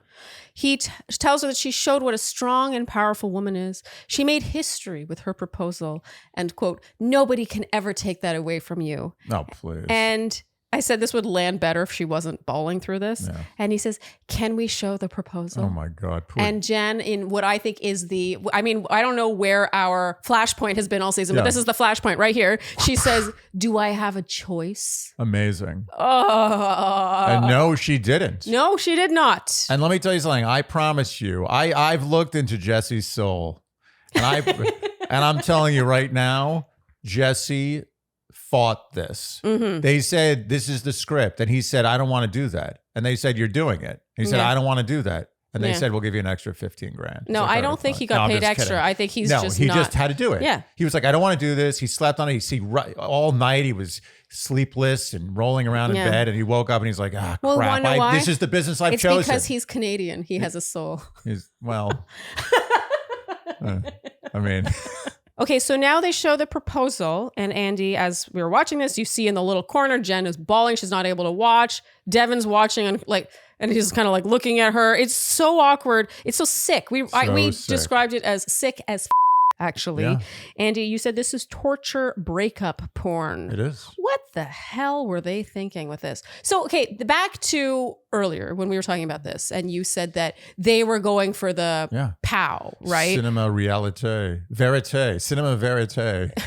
I don't know if that even has any bearing I here. know what point you're making. I just don't understand why they couldn't have kept the format that they typically would have kept, which is that they show it in chronological order, they show their proposal, and then have Jenn come out in tears. They're not because together it anymore. wouldn't have hit the way it hit. So they would wanted we have been talking about it that much? We would have said like, oh, it was a little not that tasteful to have shown that. Maybe they should have just cut that. No, now we're like, oh my God, did you see that last night? It was so sick. But like, who watched that and enjoyed it? Everyone was like, literally, okay, I'll say this. 65% of people watching enjoyed it. That's what I'm going to say.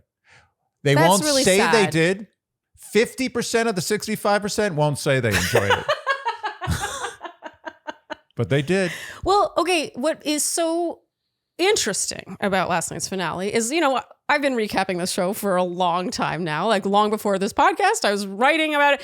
And the days of getting texts from people the night of a finale are sort of behind me because I think people don't know that, like, we're going to talk about it. But like, it's not like, it's not. Yeah, exactly. It's not something I get texts from friends about much anymore. But last night, my phone was blowing up. Like, what is going on? Are you watching this? I feel like I shouldn't be seeing this. That's what it felt like. It felt like a voyeuristic, like sadistic thing that we should not be witnessing. Why is this being shown to us? Because Americans love to kill their heroes. They like NASCAR because of the crashes. They like to watch gory slasher movies, and they like to see shit like that on TV. And that's the fact. So what you're saying is we shouldn't be blaming production. We should blame ourselves. Blame ourselves. This is not some big, it's not like, I will give them some credit. They're making choices here.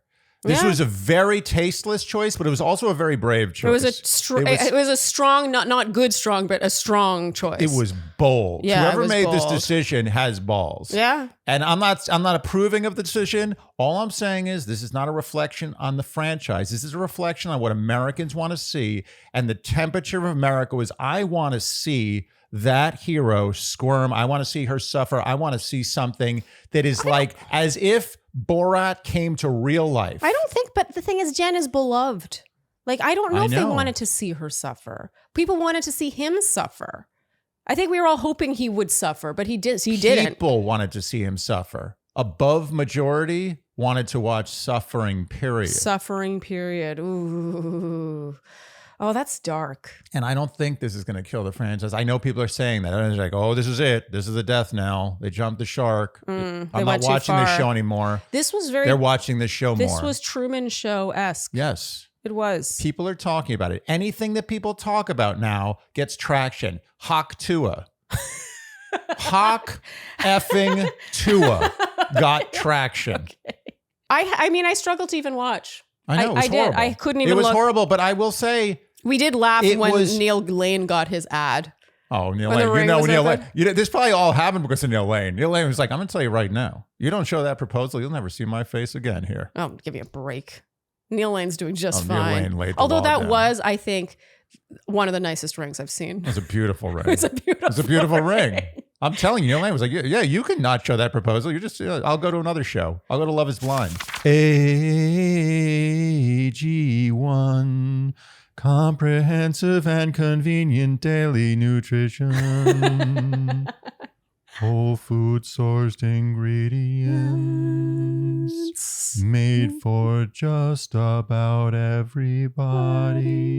Very good. Wow, a Gregorian chant jingle. Where else would you get such a jingle? Because without AG1, our recordings would be much more stop and start, so to speak.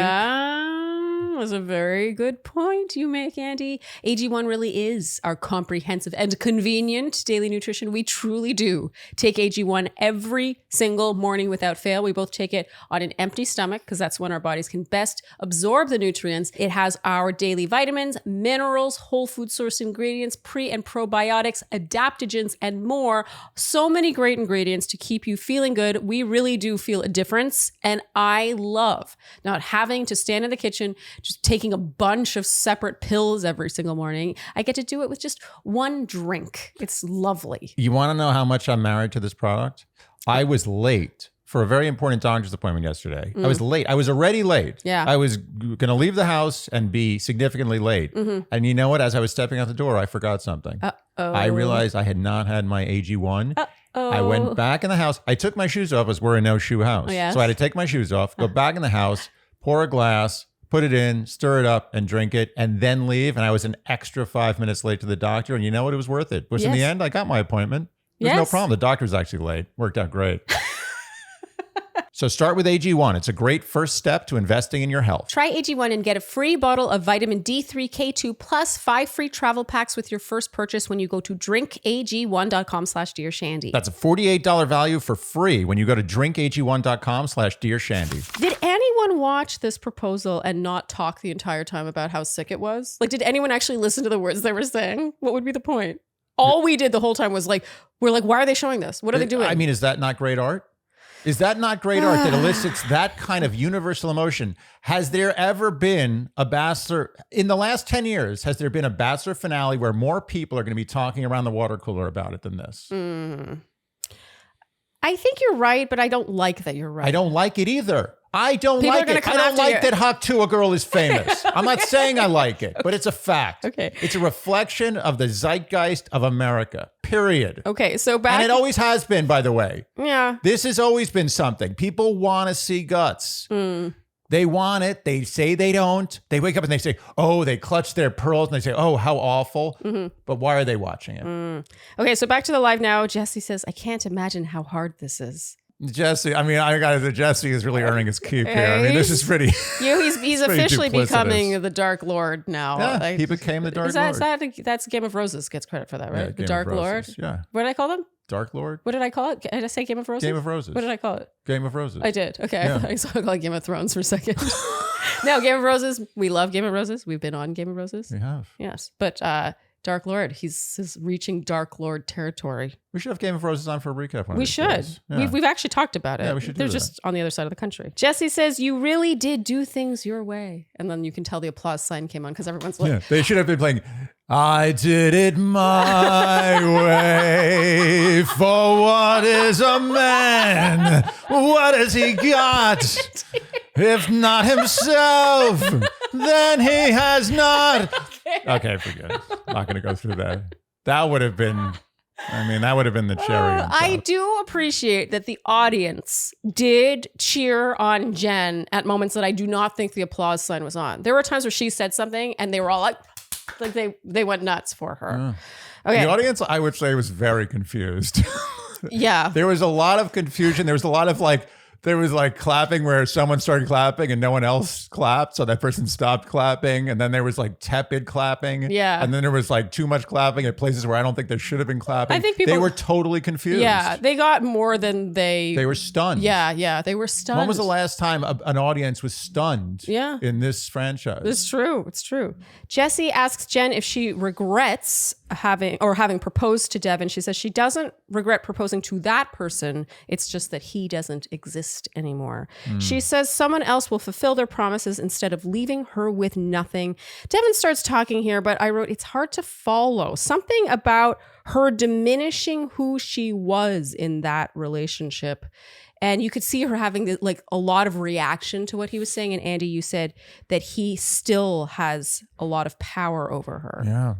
Yeah. Look at how small she was here. The end of the tragedy was her sitting there crying in a pool of tears with this man, Devin seems so big compared to her. He's this dark suit, his hair, I think he almost dark. Oh, he had some sort of everything's dark. Yeah. He was he was this evil, dark presence sitting there, towering over her. She's this little girl. She just looked so small and sad and fragile. Yeah. And she still was will you please love me? If he had said right there, he's you know what? I was wrong about everything. You know what? I realized I really love you. Let's run away together. She'd be done. And that's the tragedy, is that she was still under his control, under his power. She was so small. And after all this arc of her growing and becoming this woman, this is where it ends. It's a true tragedy. And I think in real life, this is exaggerated. I think in real life, Jenn has grown. For me, it wasn't so much that she seemed small. I actually, we've seen, who isn't cheering Jenn on? She is magnificent. She's shown her magnificence all season, but especially as she's grown. But it was the way she, he would say something and she would make this face and have a rebuttal and just sort of continue to engage with him and how he was wrong and this shitty thing he did and blah, blah, blah.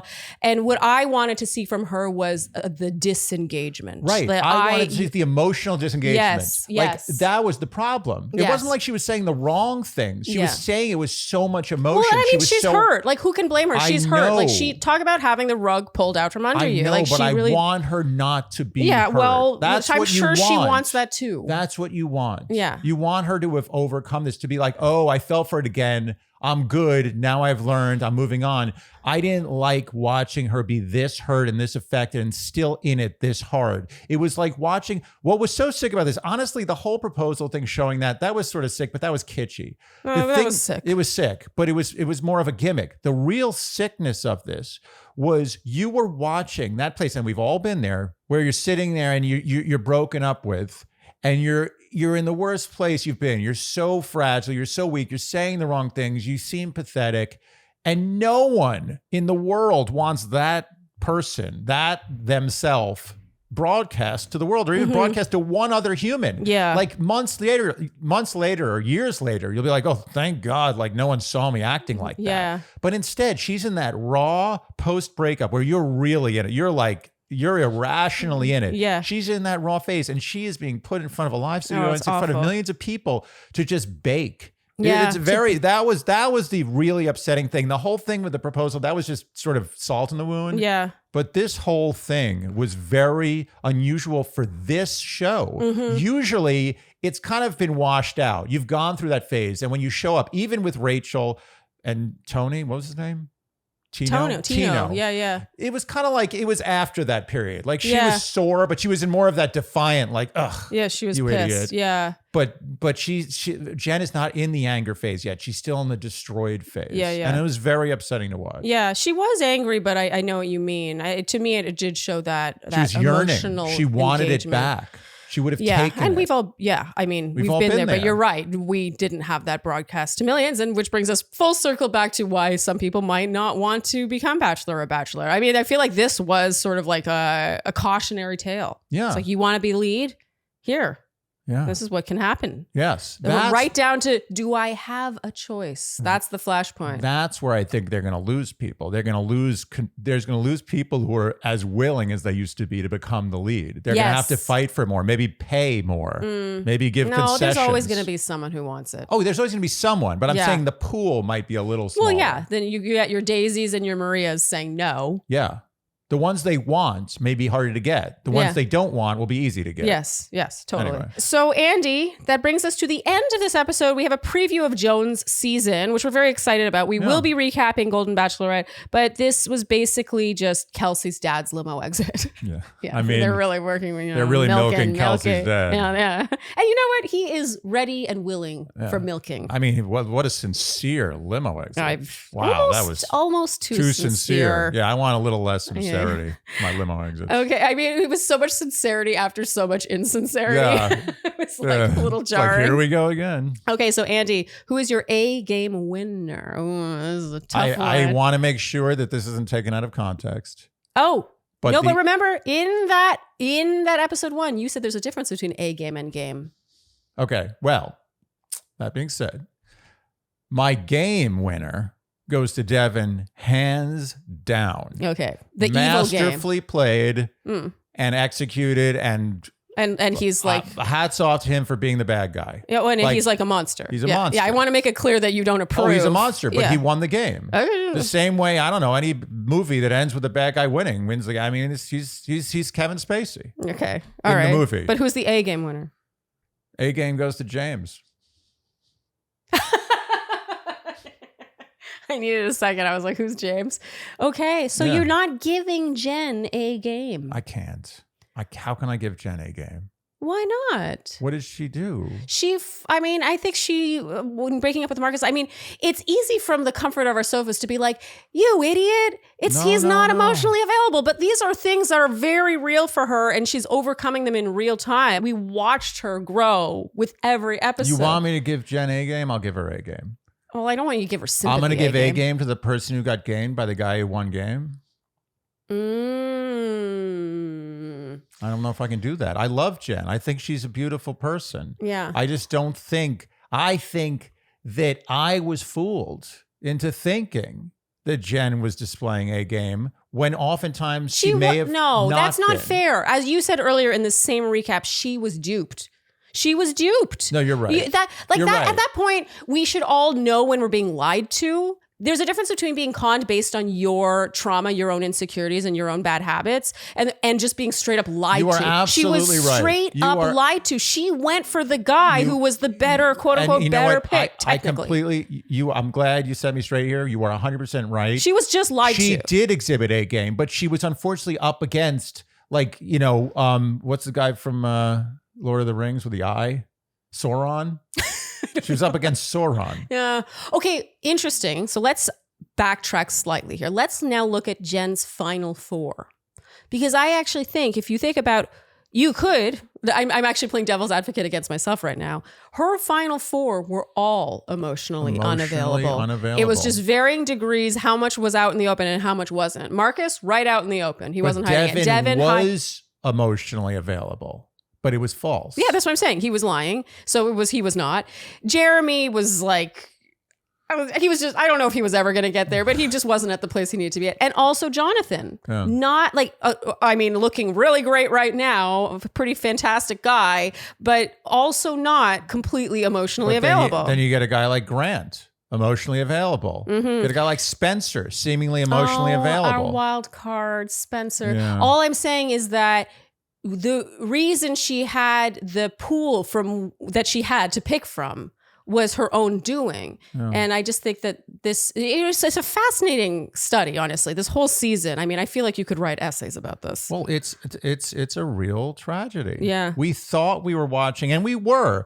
This is the thing that keeps throwing me. It's kind of meta. She was conned so hard. The question is, when you're conned by the greatest con man in the world, yeah. are your reactions false, or are your reactions needing of learning? No. Yeah. Your reactions are true, because it's like if someone shows you a black wall, says, what color is that? You say it's black, but then they pull some trick. We're like, no, it's actually white, or it's blue. Yeah. You know, it's not your fault, because your eyes are telling you it's black. You have to trust your eyes. Totally. Jen had to trust. He was giving her That's real what I'm emotions. saying. That's no, what I'm I saying. agree. He was just a liar. It's not fair. Yes. So that's the tragic arc, is that she did learn this whole way. It was like she did these little battles, boss battle. And then finally, the guy she picks is the one who completely lied to her. Mm-hmm. It's really, I mean, you could write a book about this. Yeah, you really it's could. Intense. You really could.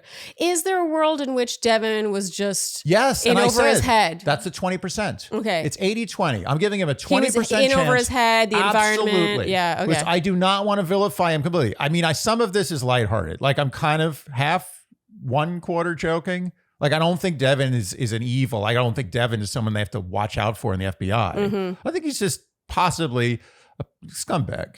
But I think that there is a possibility that he was overwhelmed and that something came up, or that he just suddenly was like, oh, I made a big mistake. Like, I'm immature. Like, maybe I haven't developed enough to realize what real love is, and I screwed up, and now I feel like a jerk, and I'm going to back out, and I have no excuse, but I'm going to go on this stupid show because that's what I'm supposed to do, and maybe I'll apologize, but I get here and now I don't apologize right, and then I regret it. The lack of maybe apology. that happened. The lack of apology. That's 20% chance. Okay. The lack of apology for me makes that very unlikely. I agree. He That's did why not. it's 20. He did not show contrition. I agree.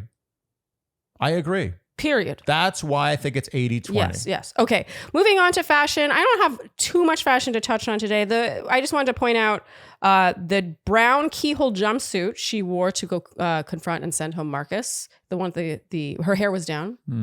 I liked this in some ways. I didn't love the keyhole, honestly. I actually think this would have been nicer without it. But I liked the color. I just liked the idea of it. I do think hair, ponytail, but anyway. Okay, and then after the final rose, she is wearing a sequin and sheer striped dress with sequined halter straps that come from the middle. And her hair was half back and she had those tousled pieces. I mean, she looked absolutely stunning. You didn't like this dress though. It was fine. You didn't like this. It's fine. I don't like, I don't like sheer paneling. Yes, thank you. Wow, I was really having trouble with that. Thank you.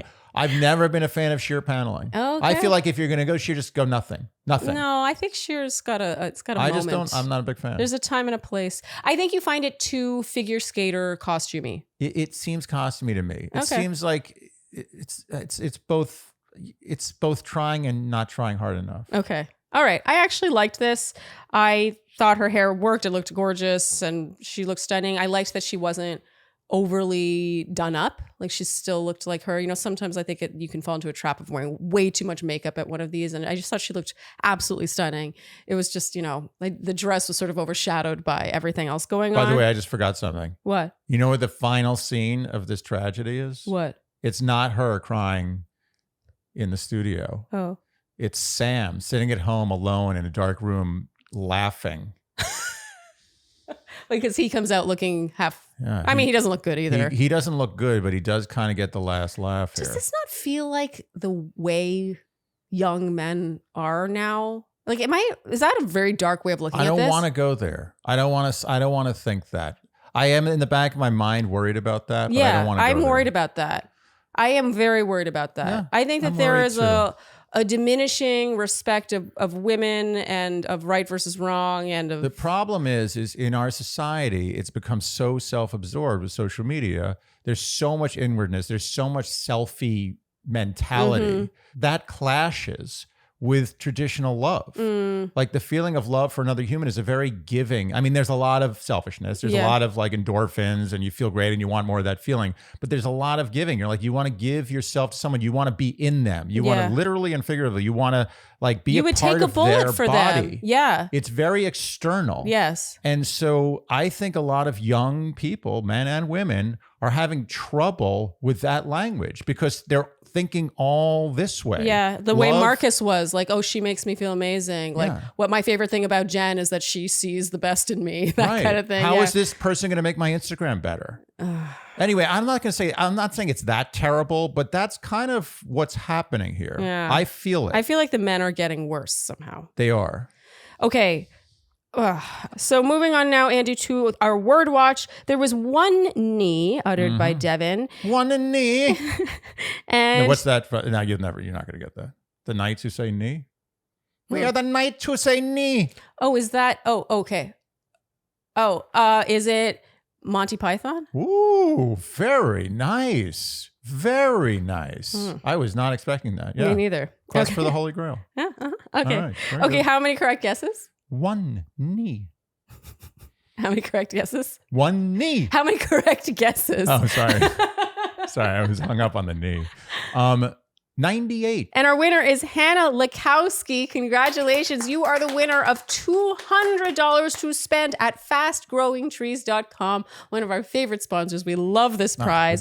Please email us by this Monday to claim your prize. Yeah. Andy. That's it. Yeah. This prize is one of those ones where I'm a little jealous. When I hear you announce the prize winner, I'm like, that should be me. But then I'm like, I can get it. I feel that. Okay. And finally, Andy, we're going to keep with our finale tradition of going over our night one predictions. Ooh. So, in first, we both had Sam M. I mean, what were we going to do? Oh, no. I mean, as we said at the time, bachelorettes often do end up picking their first impression of those recipients. So, it was not crazy to put him in first place. Okay. And in second, I had Devin. You had Grant. I'm pretty proud of that, I've got to say. Well. You did very well. Yours better than mine. Because Grant was obviously a good guy. I beat you this season. I did. Okay, third, I had Grant. You had Aaron. Oof. Fourth, I had Aaron. You had Jonathan. And we both had Spencer as what we called him, our best and most favorite wild card ever. But then he didn't. I find it interesting that neither of us had Marcus. Interesting. Yeah. Think about that. I'm going to be honest, Marcus. I'm not saying that we're so great that it's amazing we didn't have it, but think about that. That's true. So do we have overall thoughts on this season? Well, it's hard to like separate yourself from that finale, right? Like I feel like I need a shower. As I said, with all great art, there is strong emotion. And I did feel strong emotions on both sides. I thought Jenn was fantastic. I'm not just saying that because we're supposed to, at the end of the season, say The Bachelorette is fantastic. We don't say that if we don't mean it. Jenn was fantastic. She was my favorite lead ever. I'm there. I think I'm there too. Yeah. And I haven't seen as many seasons as you, but I'm there. Yeah. And she went through an amazing arc. She grew. She showed us like real, at times almost brilliance, I would say. Yes, I agree. Real emotional range. And then she was just struck down by this true villain. Yeah. And what better than one of the best villains we've had, true villains in a long time on the show, to take down the real hero. So no, I'm not saying that's good. Yeah. I'm just saying that's why it was such an emotional roller coaster this season. Yeah. And for that, I give it an A+. Okay. For what happened to Jenn, I'm not happy. Like, I feel dirty. I feel like this is not the way it should have ended, but I feel like Jenn is going to go on to big things. I have for the next 2-3 weeks, maybe 6 weeks, I feel a little sad for Jenn. She's going to go through a rough time. Yeah. But after that, I honestly think Jenn is going to excel in everything she does. Yes. Oh, I'm not worried about her in life or in love. It's just still painful to see someone who you're really rooting for and who's really done the work. Yeah. Like for her to work on herself like this and really make the right choice for her. And then like I said, she was just lied to, right? So it doesn't feel right. I think that's what gets me about this is that it's unjust. What happened to Jenn was unjust for the type of lead that she was, for the type of person she is. You know what it's like? It's like when Jon Snow got killed in Game of Thrones. You're like, really? Spoiler alert. Oh, but that's actually not a spoiler Okay. because he then gets unkilled. Okay. No, this is not Oh, that's a spoiler. That was a spoiler. Okay, but what's your point? My point is, you're just like, really? Like this is the guy that this was the hero. This was the guy. How do you do that to us? Totally. But yeah, we wish her all the best. I mean, I'm just really rooting for her. And I think that, it was all out there for the world to see. I am optimistic that this will attract the right people in her life. And if those happen to be romantic interests or a romantic interest, great. If not, I think that's also great. I just think that this marks a turning of the tides for Jenn. Yes. And similarly to Jon Snow, I believe there will be an undeadening. Maybe. Oh, wait, is Jenn becoming undead? Well, not dead. The undead is not the right term. Okay, she's undeadening herself. Oh, okay. She was re-aliving herself. Oh, she will emerge a butterfly. Yeah, and the hero of the story who marries or actually kills the dragon. Oh wow, I'm really a lot of spoilers on Game of Thrones here. Anyway, who knows what happens? Was his name Jon Snow? Yeah. Yeah, I forgot. It's been a while. Well, Andy, I think that's a wrap. Wow. Yeah. Intense. I'm exhausted. Yeah. Okay. If you enjoyed what you heard today, you know what we will ask of you. And that is to like, subscribe, hit the notification bell, follow us on Instagram and TikTok. Leave us Apple and Spotify. Podcast ratings and reviews, and really do these things. If you haven't heard already this season, it really means a lot to us. Don't forget to check out dearshandy.com for some merch. It's trickling in, and I love the stuff that I've approved so far. I love that. And I think then that's a wrap for this whole season. Thank you so much for following along with us. We love doing. This is us hanging out. This is it. This is us hanging out with you guys. We love that you join us for these conversations, and the water cooler moment. We'll see you soon. Yeah, we'll see the you Golden very Bachelorette. soon. Okay. And now we will find out who the true winner of this season is. Ruby.